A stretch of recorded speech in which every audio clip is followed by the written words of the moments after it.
নমস্কার বন্ধুরা, সবাই কেমন আছেন? ভালো আছেন? ওম নমঃ শিবায়, ওম নমঃ শিবায়, ওম নমঃ শিবায়। আমি মধুসূদন অধিকারী। আজকে আমি আলোচনা করব কৈলাস পর্বতে কেন মানুষ যাইতে পারে না সবাই, সেই নিয়ে আলোচনা করব।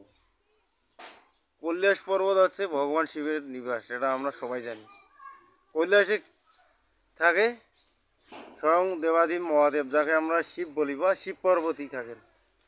যদিও শিব পার্বতী আলাদা স্থান আছে, কিন্তু শিব পার্বতীর স্থান আছে কৈলাস পর্বত। কৈলাস পর্বতে সবাই যাইতে পারে না কেন?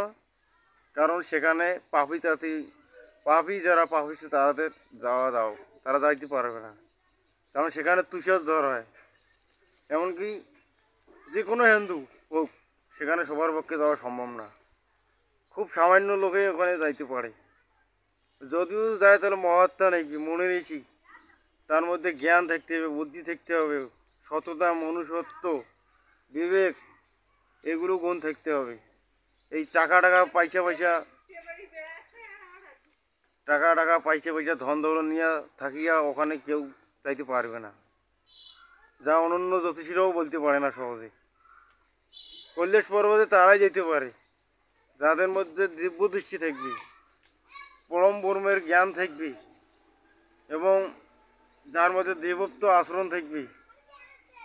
অসুরের আচরণ থাকা যাবে না। আর রাগ থাকবে, মনের মধ্যে থাকবে, কিন্তু সৎ সৎ থাকতে হবে, হৃদয়বান লোক থাকতে হবে, যার ঈশ্বরকে হৃদয়ে যিনি ধারণ করতে পারবেন, তিনিই যাইতে পারবেন ওখানে। কারণ কৈলাসে মানুষ সাধনা সিদ্ধি লাভ, ভগবান সিদ্ধির সাধনা করার পরেই সেখানে কৈলাস ধাম যাওয়ার পরে। এবং মানুষ যদি শিবের তপস্যা করে, বা ভগবান শিবকে আমরা ঈশ্বরও বলি,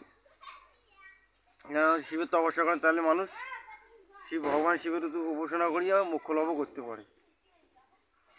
যেমন ব্রহ্মা বিষ্ণু শিব, ব্রহ্মা আছে ঈশ্বর, শিব আছে মহেশ্বর, আর এই বিষ্ণু আছে পরমেশ্বর। এই পরমেশ্বর আছে পরম ব্রহ্ম, আমরা সেটা জানি। কিন্তু ভগবান শিব দেবতারও দেবতা, তাকে দেবতারও দেবতা বলা হয়।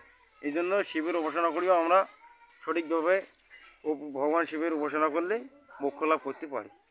নমস্কার। ভিডিওটা ভালো লাগলে সাবস্ক্রাইব করবেন।